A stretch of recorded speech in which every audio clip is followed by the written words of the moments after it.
My name is Kelly Tebow, and I'm with the New Jersey Center for Tourette Syndrome and Associated Disorders, and I will be your organizer for this evening and would like to welcome you to our webinar on mental health in the media, its stigma and stereotypes. Thank you all for joining us. Before I introduce our speaker for tonight, I'm going to cover some housekeeping items with you. All participants are muted. If you have a question, please type it in the bottom of your question box and click send. You may send questions during the webinar. However, we will have Ms. Isbitski answer questions at the end of her presentation.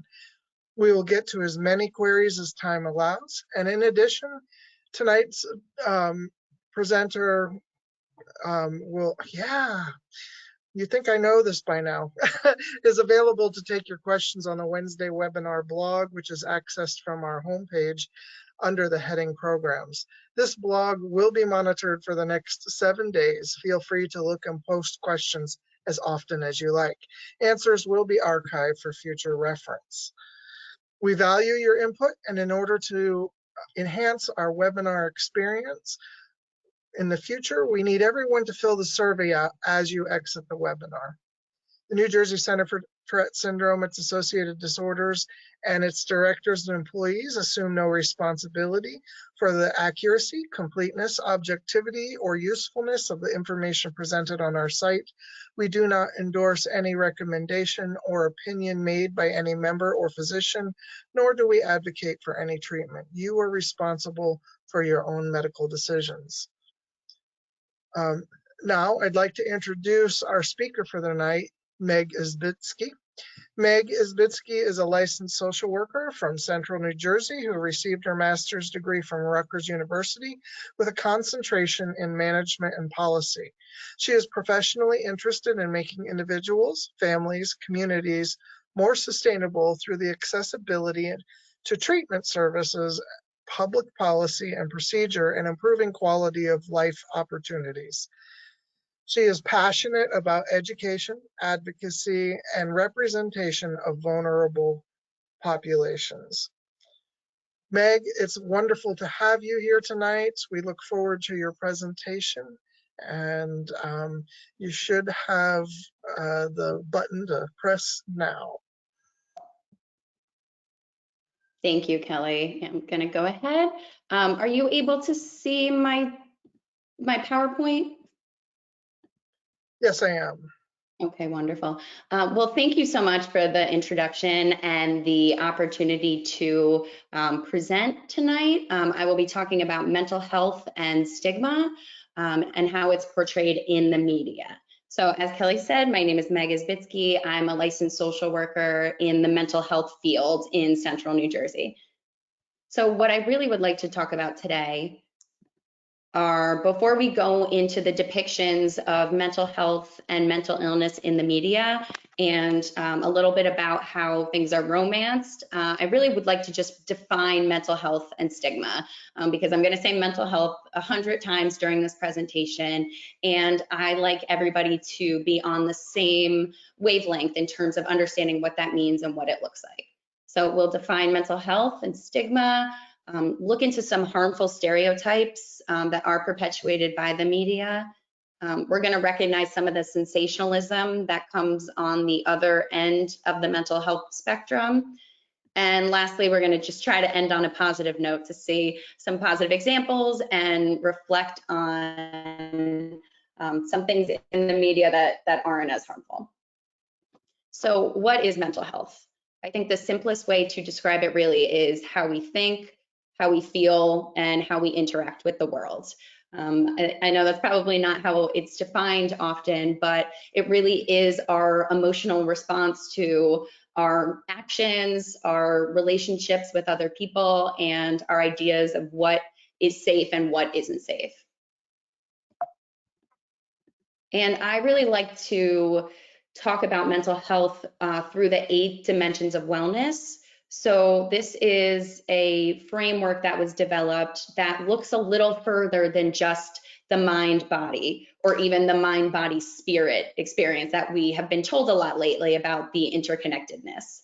I think it's a lot deeper than that, and I think COVID has been a really good example of how all of these things can be affected, and the relationship to one another, how they're all really intertwined, and how we need all of these pieces to be relatively functional in order for our own happiness, healthy and successful lives. And that can look completely different for every single person. We all have different needs and goals, but really these entities, making sure that where we live, where we work, our income, our relationships, they all contribute to our emotional health and our ability to really think and feel safely. And lastly, I just want to say, I really believe mental health to be a spectrum. A lot of times we think of health as either black or white, so you're either sick or you're well. And I really like thinking about mental health as more of a heartbeat monitor, because it's not so linear. You don't kind of just go from one end of the binary to the next. There are a lot of things that can influence our lives depending on what we're experiencing and what's happened to us, and just as we change and grow. So it would make sense that our mental health changes and grows with us. So I just want to emphasize that, because I think a lot of times we perceive ourselves to be of a certain age, status, etc., and that we should be at a certain place with our mental health and stability, but it's going to change throughout our lives. And I do really want to reflect on what is considered a life experience and what then becomes a diagnosable condition. Because I think really everybody can relate to feeling anxious, stressed, or depressed, confused, any of these and a whole lot more of symptoms, just because we are human and we do go through life and we are affected by things. So this is completely normal human reactions, and I do really want to emphasize that. But when they are temporary and when they're manageable, when they're shorter term and they aren't affecting our lives negatively in the long run. Because we really look at diagnoses by how they negatively affect us. So our quality of life and our ability to function.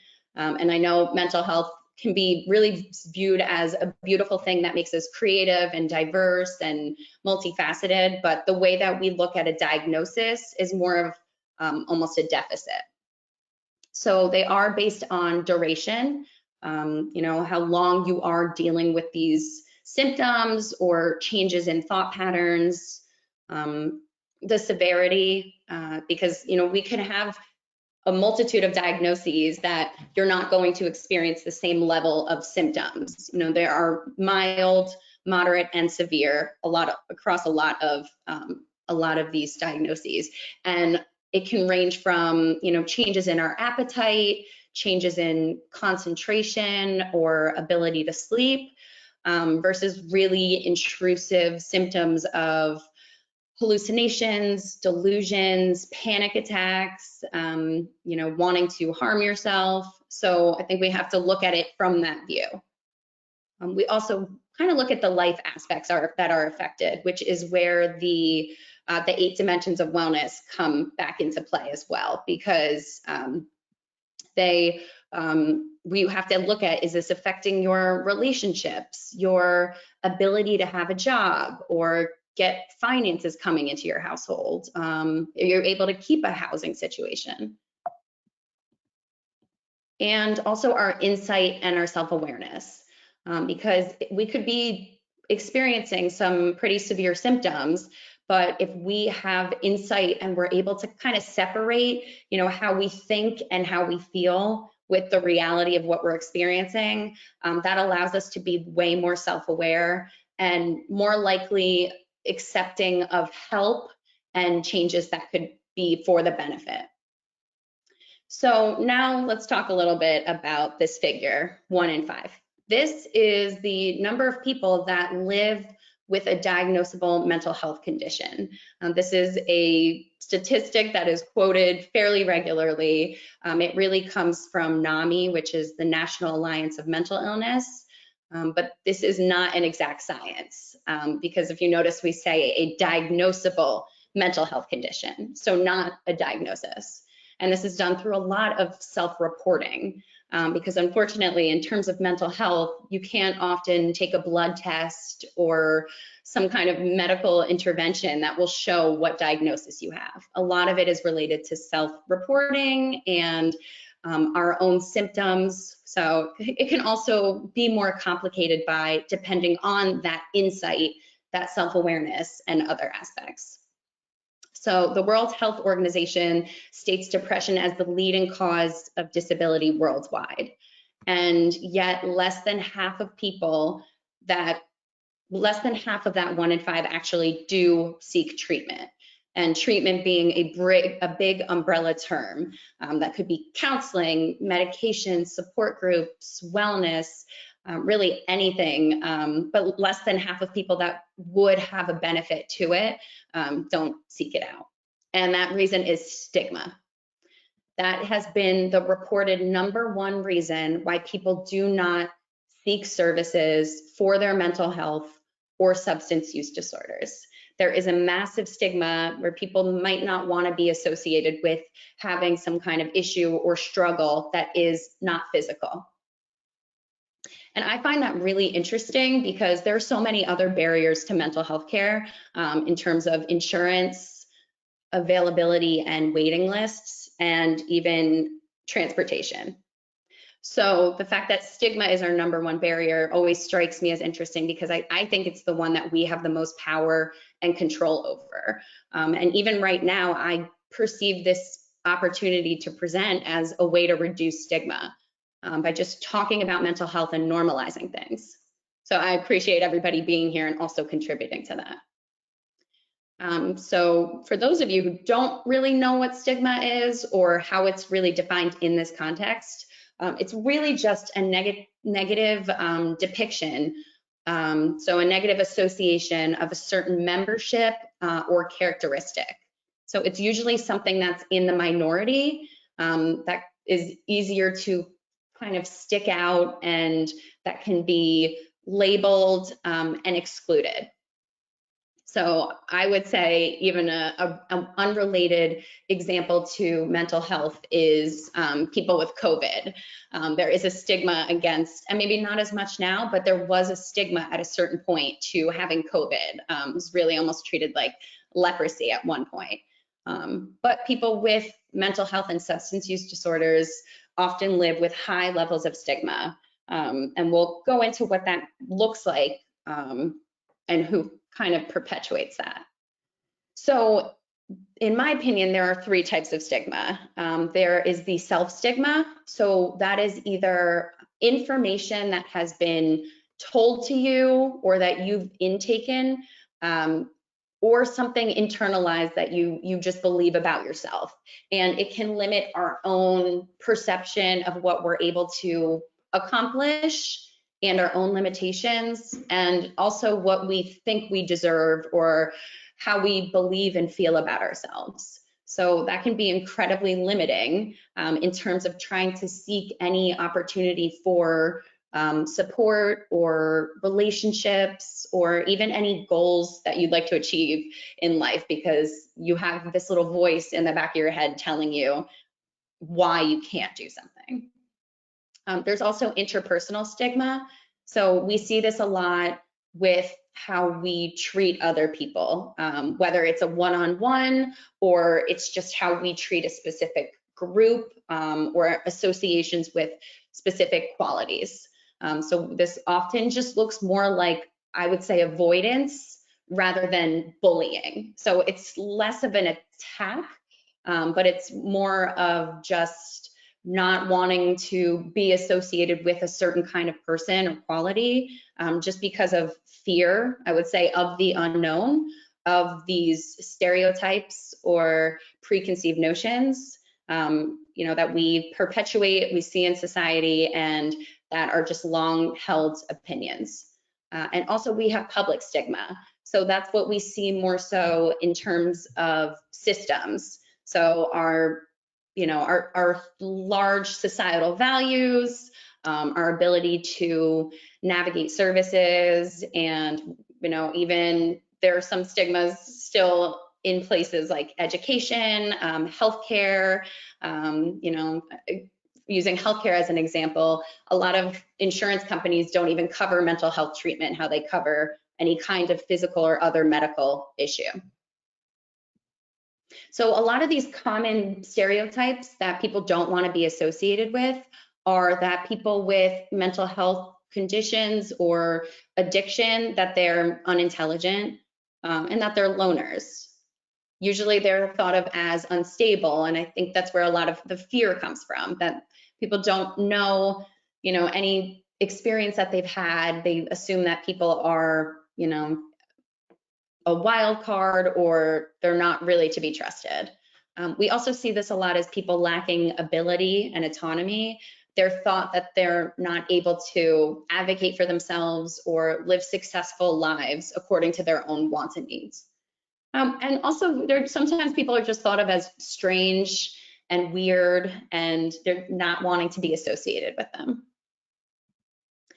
And there's this historic idea that I don't really think anyone believes anymore, but our history really taught us of how we treated mental illness in asylums was that we thought that people who had disabilities and severe mental illness actually felt less. They didn't feel cold and hot as much, and they were thought of with lesser intelligence, and that they were actually less human. And we also, sometimes there is still this thought that people with mental illness are are dangerous. And there is a historic thought that they were possessed by something supernatural or otherworldly. And so I think the depictions in the media often are negative, and they are one-sided. So they're unfortunately not neutral, but they tend to be harmful. So somebody, usually a character, or in movies or TV, usually they're depicted as this is their only personality trait. So they are a personification of a symptom or a condition. And they're often, unfortunately, utilized as a punchline. So their symptoms, how they talk, think, act is used to add levity and be a joke. Oftentimes that they're drama just to move the plot forward.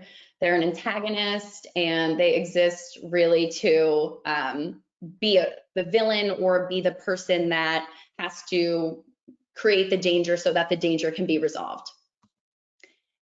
And a lot of times they are depicted as violent aggressors, which I think is one of the most common depictions of severe mental illness, especially schizophrenia and bipolar disorder.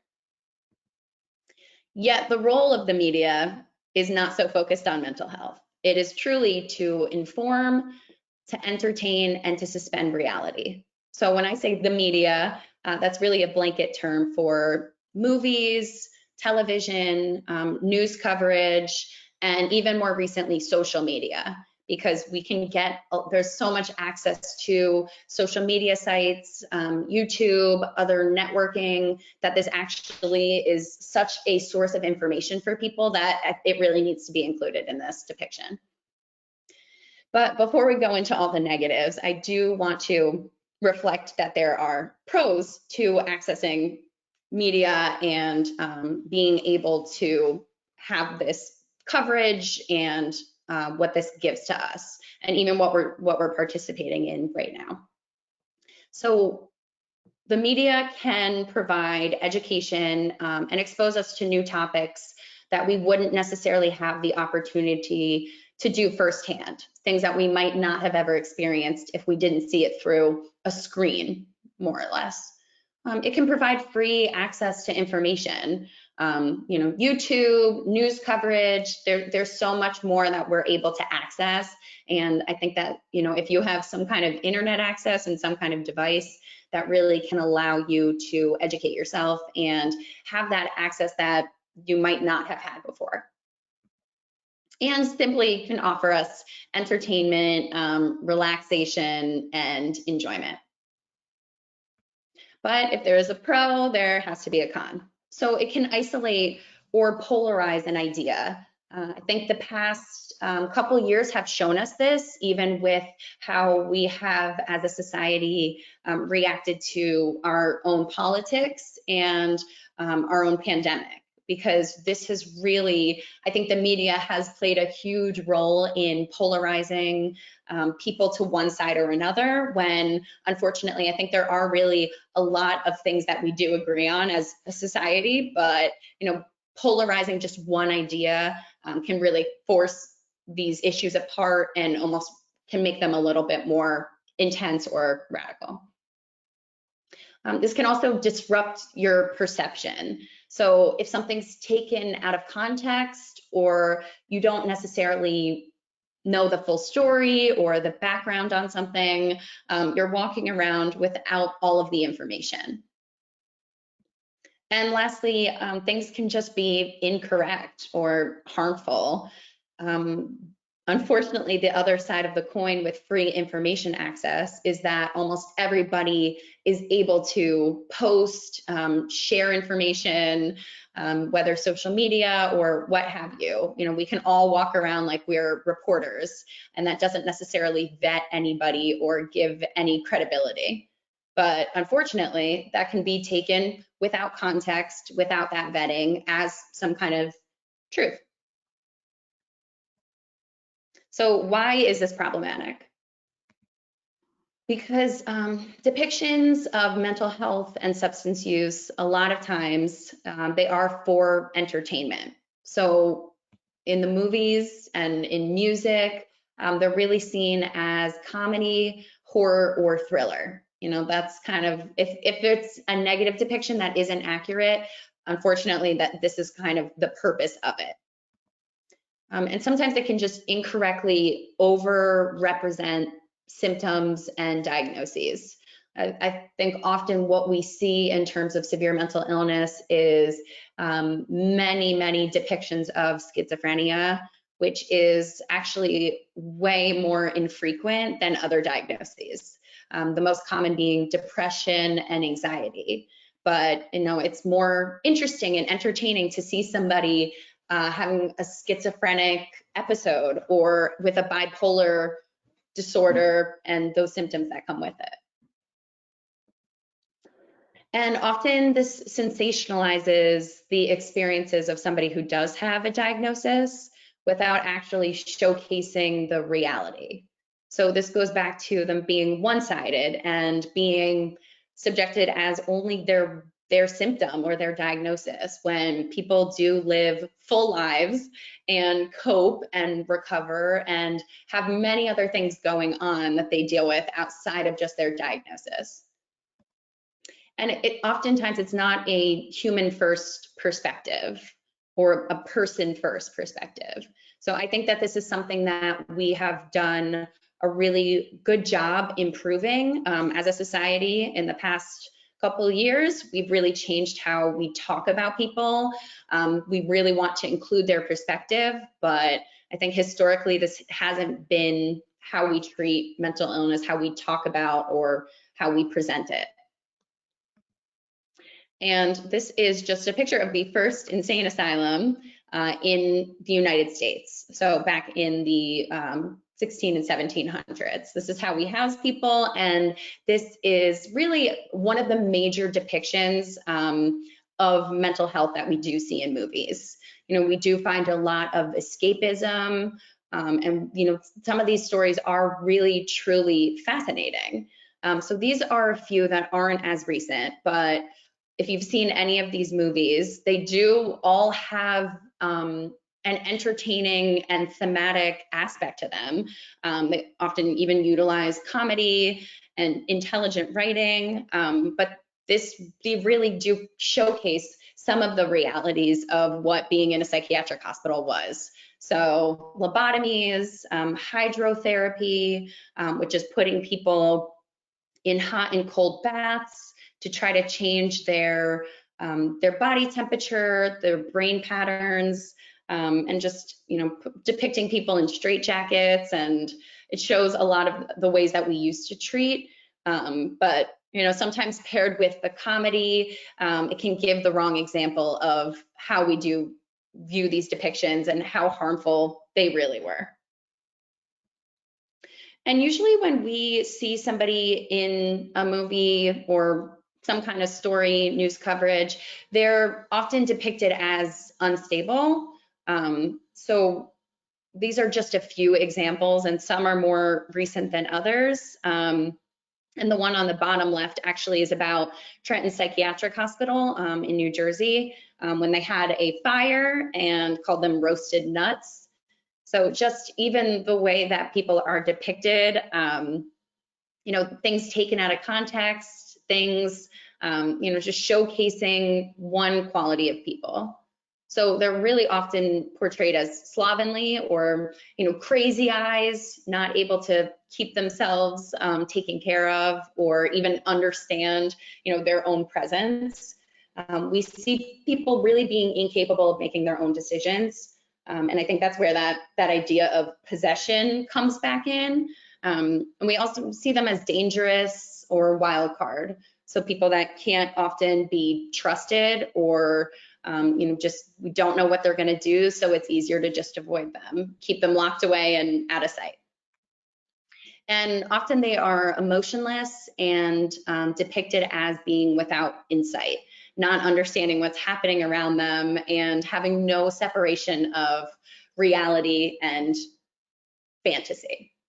So I'm going to show a movie trailer for Donnie Darko, and some of you may have seen this movie already. It was a fairly popular movie starring Jake Gyllenhaal, but I just want to show this because I find it really interesting looking at it now as a mental health professional than I did when I was younger and I loved science fiction and scary movies, because I want you to really kind of look at it from the perspective of somebody who is depicted with paranormal schizophrenia, but often, also being shown as unstable, possessed, you know, this supernatural aspect, and just kind of how you see that playing out. It was as though this plan had been with him all his life, pondered through the seasons. Now, in his 15th year, crystallized with the pain of puberty.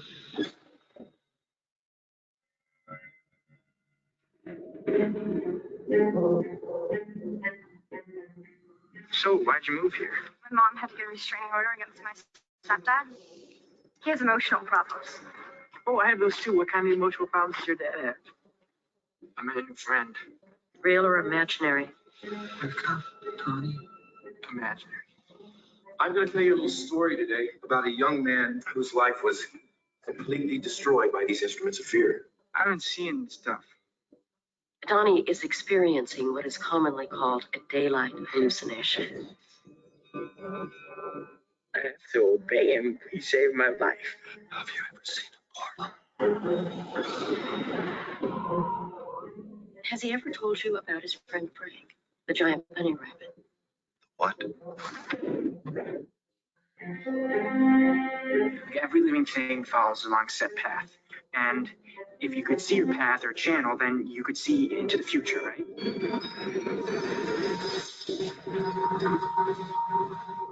I'm not going to be able to continue this conversation. Don't worry. You got away with it. What is going to happen? I only have a few days left before they catch me.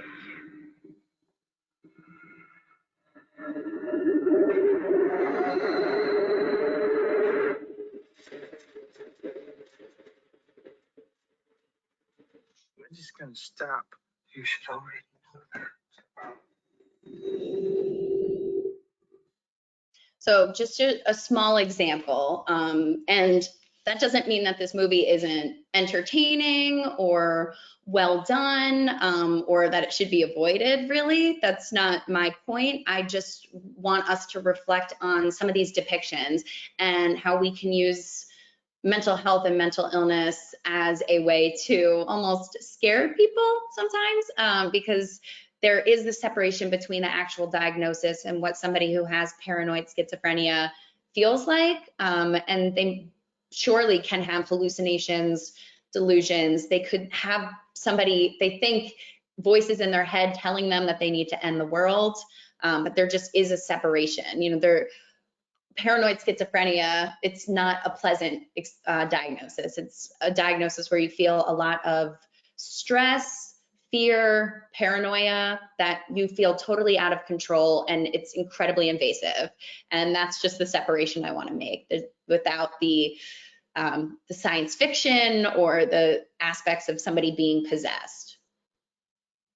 And next, we often see people depicted as this violent villain. So often it's definitely on the more severe side. We don't see this with diagnoses of an eating disorder or ADHD. We see this with how we depict, again, schizophrenia, bipolar, any kind of psychosis, but we show people as this violent villain. Even though people that have some of these more severe diagnoses, they are 2.5 times more likely to be victims of a crime rather than perpetrators. And unfortunately, when there is any type of violence, it's usually self-inflicted. So higher rates of risky behaviors and even self-harm and suicidality. Yet we don't see this. We really see depictions of violence that are tied to mental instability. And so the people that are watching it that aren't associated with these symptoms or experiences, they are just being given this, basically this idea that this is something to be feared and something to separate yourself from. So 2 recent examples are the movie Split, which I think was 2017. This movie is about somebody who has dissociative identity disorder. This was previously called multiple personality disorder. So it is a very uncommon but highly sensationalized diagnosis. It's a very, very severe trauma response. Usually somebody who has experienced repeated and rather violent and sexual and physical child abuse.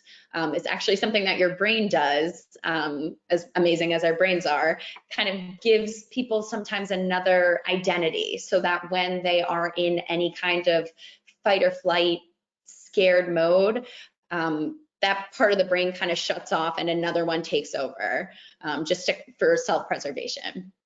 But as you can see on the movie poster, this character has a few different identities, and the largest one is an actual monster. So this character spends the entire movie hunting down and murdering people, and actually becomes a monster at the end and flees. So he hurts people that are kind to him. He's hurting unsuspecting people who are unassociated, and he's hurting people that he knows and loves. So if you are somebody, one of the rare people that has DID, and you're seeing a depiction like this, it can be really even harmful for your own perception and for, you know, your own depiction. Like, you're watching a screen where somebody who is like you is a monster. It's just, you know, I know it's a really interesting concept, and I have seen this movie and I was interested, and then at the end it really lost me, because I was like, that's not what it's like for somebody who has this. And then there's also the Joker. If anyone has seen this specific iteration, it's kind of an origin story. But even if you haven't, I'm sure everybody is familiar with the Joker in the Batman universe, and he's supposed to be this crazy, intelligent, unstable, violent villain. So the movie really starts off with him kind of being failed by the mental health system. There's not enough funding and resources for him to continue with his medication and therapy. And he goes through this movie with people treating him badly, ostracizing him, and ridiculing, bullying, what have you. And then it really ends with him in a position of revenge, where the whole world mistreated him and threw him to the dredges of society, and that he has this revenge where he can get, you know, some kind of vindication against people that mistreated him. And that ends with a lot of violence and disruption towards just kind of everyday people. But the scary part of that movie for me was I think the story that it was telling, because in the end of the movie sorry, spoiler alert, but there are a lot of followers that he ends up getting. So, you know, this also tells a bad story to the audience for two reasons. One, that somebody who is treated a certain way, you know, has been bullied or pushed aside, is going to react violently. And two, that this is something to be idolized or repeated or copycatted in any way. And then just another common depiction is somebody being shown as a punchline. So I took a screen grab from an interview that David Letterman had with actress Lindsay Lohan a few years ago, where she's on to promote a new movie or new project that she's working on, and he just spends the entire interview kind of berating her about her latest stint in rehab, and you know, how often she's been there, if it's even going to work. And you can see her getting more and more uncomfortable and kind of disgusted with the way that everyone keeps laughing at her when she did not want to talk about her own struggles with addiction and relapsing. And it's just, you know, now watching it in 2021, it feels a little bit different, but unfortunately this wasn't that long ago. And things like this we had really normalized. But depictions of punchlines can really reduce people to, again, that one quality, and this quality being levity, or, you know, some kind of just joke to kind of speed things along and make us say, oh, thank God I'm not like that. So it increases separation. And it's also low-hanging fruit. There's nothing inherently intelligent about laughing at somebody for something incredibly painful and confusing in their lives. There are a lot of ways that mental health and addiction can be laughed at, but not at the expense of somebody and what they've experienced. There are really intelligent ways to include that as part of our dialogue and normalizing it, and this example just isn't it. And again, it does not showcase the plethora of emotions that are associated with any kind of struggle, especially an addiction. And then laughing at versus laughing with the character or the person. You know, laughing at somebody about some failure, perceived failure that they've had, versus allowing them in on a joke or allowing them to even control the narrative. It just really can be quite disheartening. And these are just a few other examples of how we do this. You know, when Britney Spears had an emotional episode a few decades, 15 years ago, I'd say, you know, again, this was used as something to laugh at, to poke fun at, and even really just to gawk at. And again, thank God I'm separated and this is not me, and I don't have anything to do with this. And I'm going to show a quick video, but I am not actually going to play the audio because I find the audio so obnoxious and unnecessary for the point that I am making.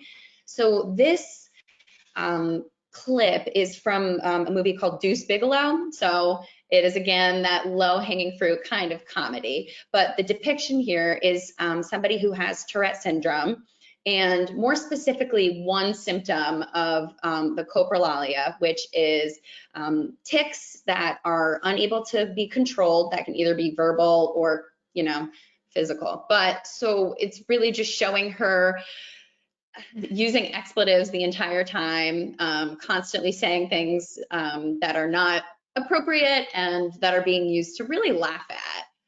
And again, it's kind of uncomfortable to watch with the audio. It really did not age well from when this movie came out, but still, like, you can even, it doesn't showcase the reality of what Amy Poehler's character really would be experiencing.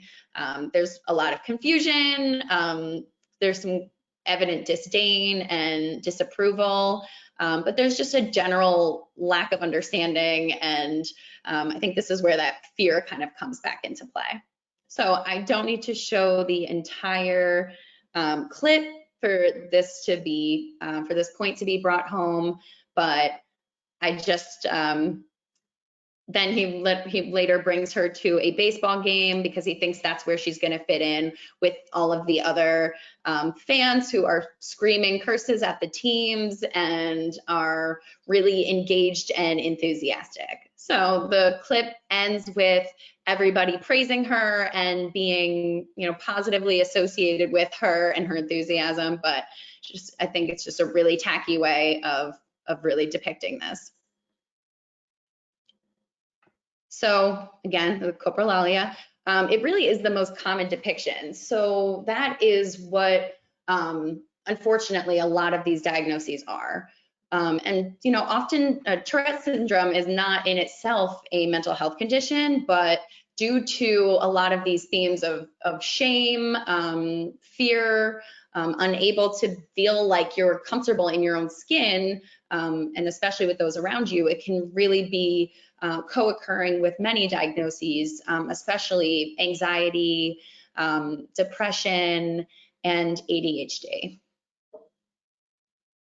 And again, a lot of these aspects are incredibly stigmatized. They're ostracized. And I think even when we hear Tourette syndrome in the greater media, it's often looked at as something negative and something to laugh at. It does not show how distressing this can be for somebody who is experiencing any symptom truly. You know, it doesn't give the whole story, and it often leaves out the human component of it, just focusing on whatever symptom. And culturally, I just want to spend some time talking about different stories and perspectives. Unfortunately, I had a really difficult time trying to find stories of any different kind of person. So really, they were a lot of depictions of the same kind of person. So they were lacking different stories from different cultures and races, people with disabilities, or just different sexual orientations or gender identities. And I found that unfortunate because despite how poor some of these examples were, they still showcase mental health and mental illness as kind of one-sided, and that there really is only one kind of person that does struggle with this. So relatively, you know, attractive, young white people. And we know that this is kind of just another layer of stigma upon what we already experience as a whole. We know that mental health and addiction are looked at very differently depending on what culture you are a member of or what group you kind of associate with. And we know that people of color are less likely to access treatment.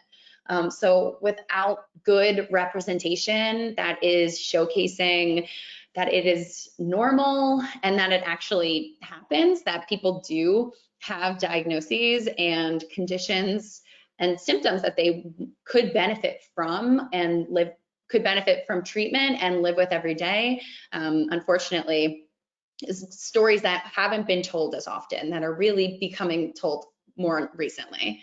And we also know that people of color are less likely to access treatment, and when they do access treatment, it's not often as culturally competent or as high quality or even as accessible.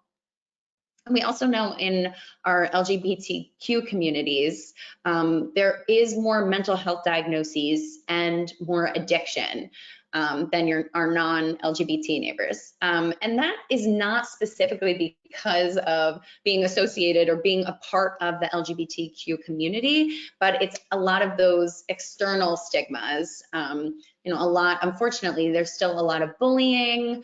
Often there's still that rejection from family and loved ones, and there's still systemic issues of equality with both of these populations. So why is this dangerous? Because some of these negative depictions can really be an introduction to the topic of mental health. I would say especially our younger populations that have smartphones in their hands and can access anything under the sun, good or bad. So a lot of these dramatized depictions, they help us really separate, and it's easier to be misinformed, and really just, it's easier to be apathetic and not accepting, because a lot of these stories make it so difficult to relate to those characters that it's just easy to kind of push them aside. So we're really normalizing these messages by continuously showcasing people as dangerous, violent, and punchlines.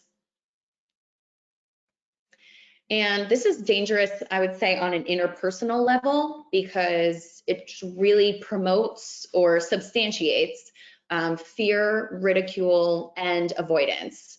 It justifies how we can think about our neighbors and wanting to avoid people because of that unwanted association or fear of the unknown, or just honestly pure lack of understanding.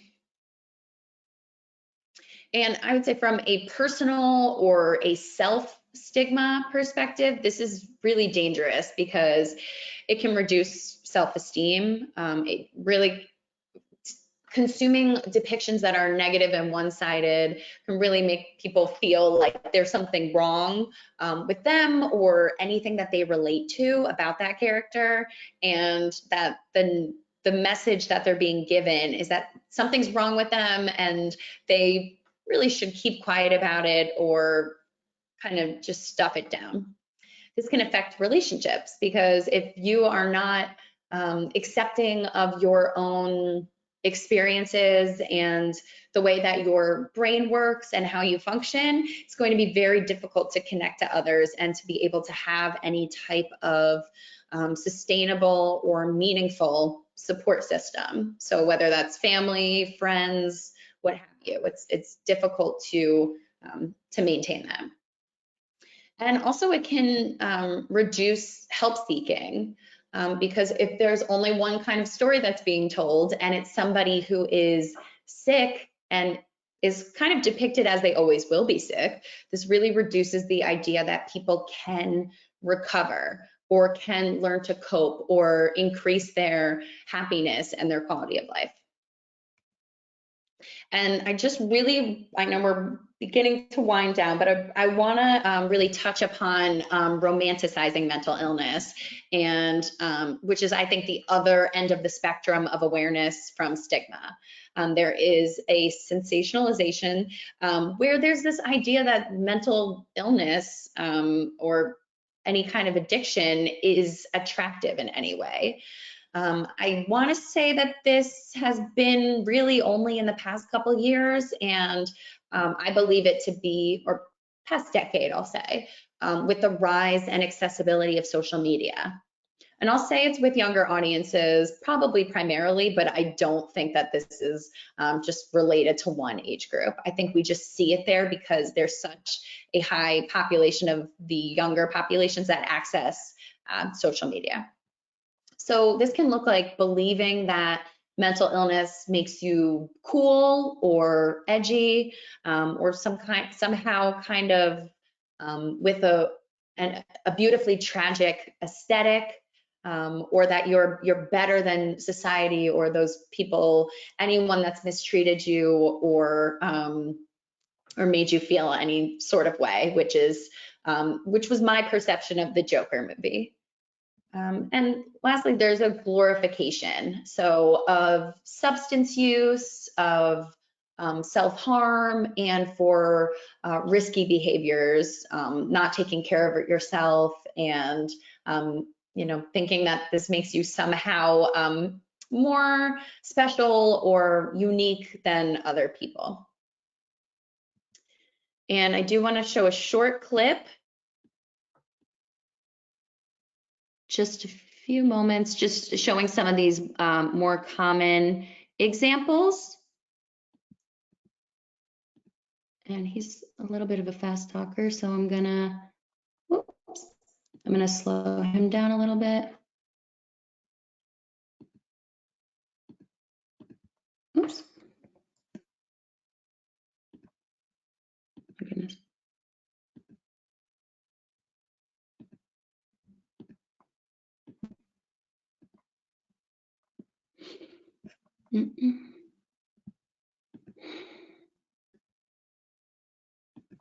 Okay.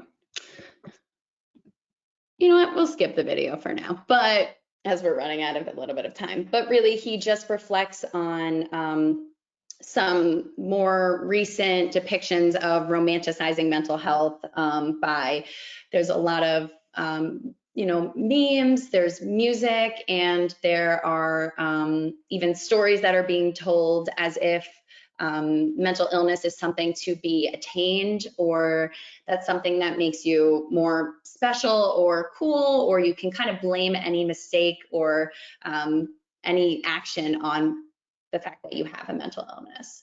And some examples in movies and music are, I would say, The Wolf of Wall Street, which really glorifies substance use and shows Leonardo DiCaprio's character as somebody who is a role model or something that some qualities that you would want to achieve, of being rich and having access to substance use and drugs, alcohol, to a point where he gets in a lot of trouble, but he's still seen as this very cool comedic man who's in control of his money and his life. And there's also been a relatively recent song that came out, but called Sweet But Psycho, and it just depicts the singer in a straitjacket and a padded room, and for some reason that this is seen as being sexy or being attractive in some way, that she's utilizing this as a sexual advance. So some of these personal impacts of just consuming some of these negative stories is it can affect our own self-esteem and our own self-perception. It can affect our sleep. Too much consumption of anything can affect our attention span and our patience. Our mood, if you consume a lot of things that are negative in nature, subliminally, it is affecting our mood, and also, how we see other people and our relationships with others.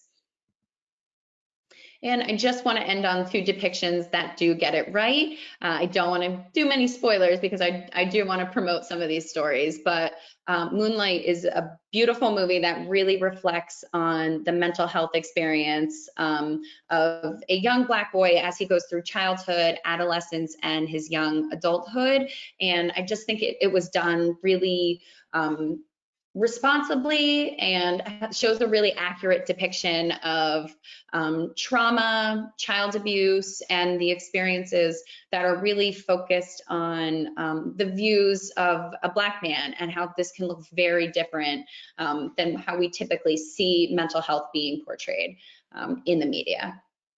And Shameless is a television show with a lot of its own flaws, but how they depict one son, Ian, who suffers with bipolar disorder that was not managed, as he navigates his home life, his relationships with men, as he does come out as homosexual. And just, I think the depiction can be really gritty and dark, but it is realistic, and it's really person-centered. They show many other aspects of his character versus just the diagnosis and the symptoms and experiences that he gets into. So I want to end on how the media is changing and how they're getting it right. So we are really beginning to see that the person-first language being utilized. So instead of calling people really derogatory words, we're starting to reflect on a person with a diagnosis or a person with a struggle, rather just than referring to a person by, their symptoms or other kind of nickname that really reflects the pain and the negativity that they experience.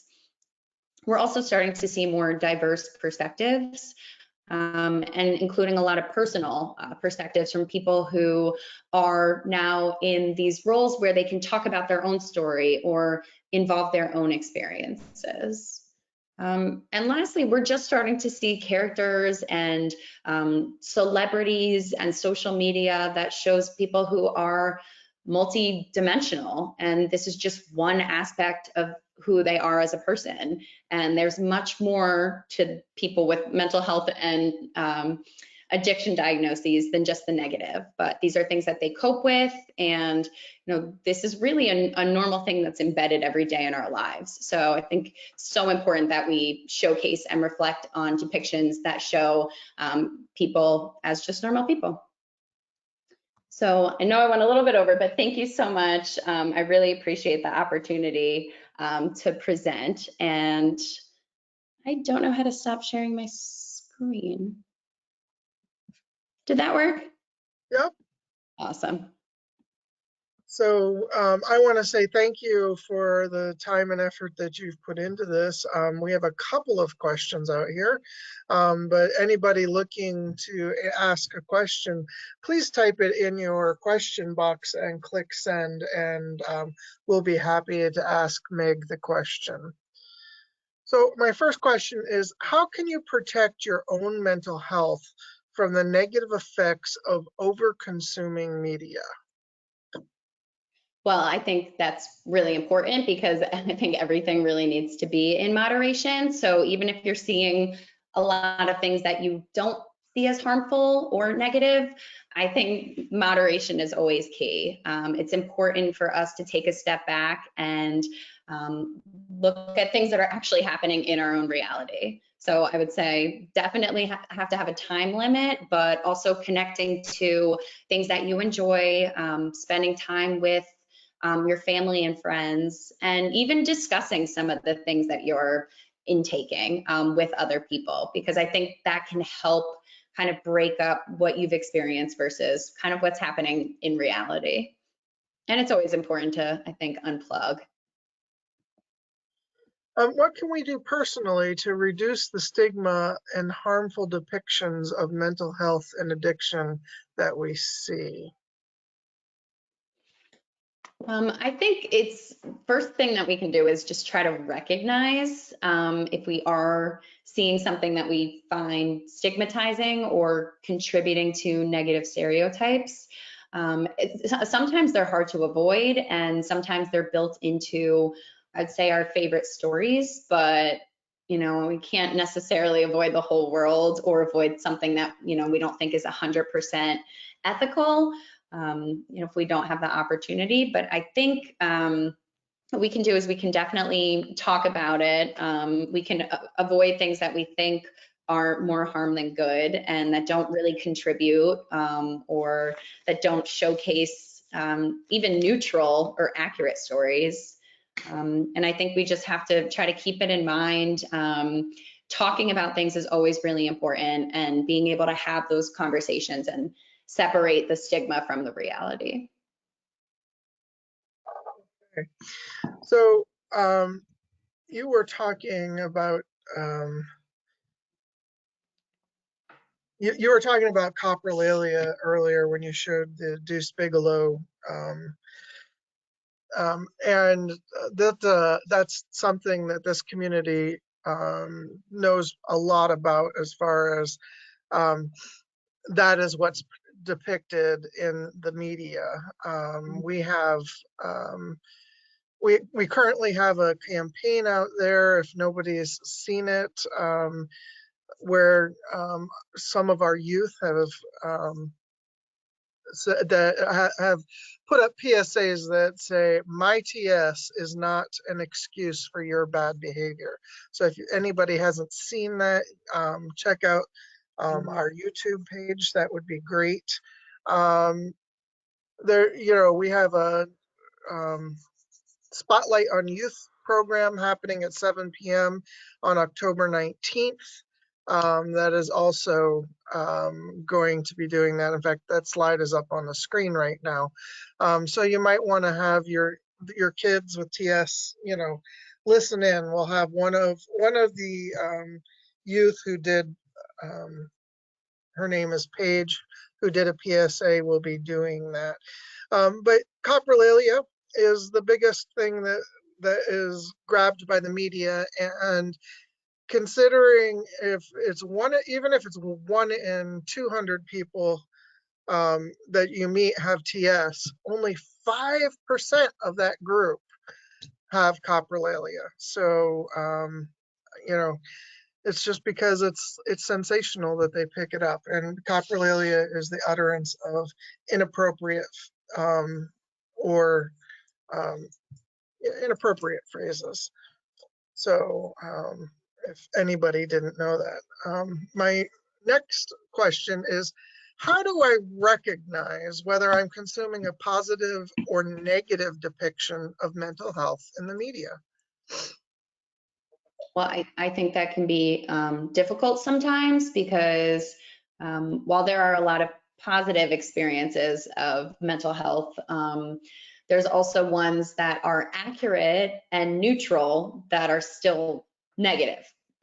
So I think it's just important to see how a person is being treated or being portrayed and whether they do really seem to be that one-sided person, or if there's a whole slew of character development and background to that person, you know, depending however they're acting or what have you. I think it's really important to recognize how they're being treated and if you know, they're really being kind of pigeonholed into one quality or one symptom. And if all the other characters are multifaceted and deep, and this one character is just something that exists almost just to be that thing that moves the plot along, I think that's the most obvious.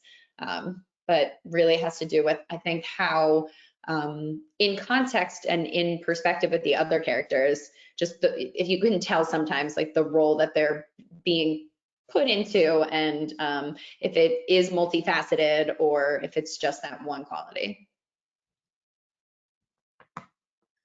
Well, great.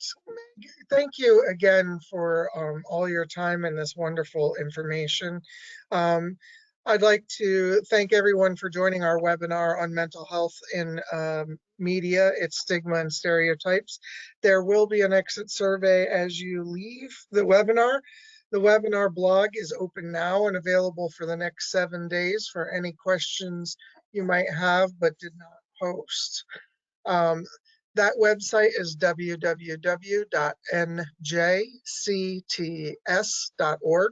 and also an archived recording of tonight's webinar will be posted to our website. This ends tonight's webinar. Thank you, Meg, for your presentation, and thank you everyone for attending. Good night.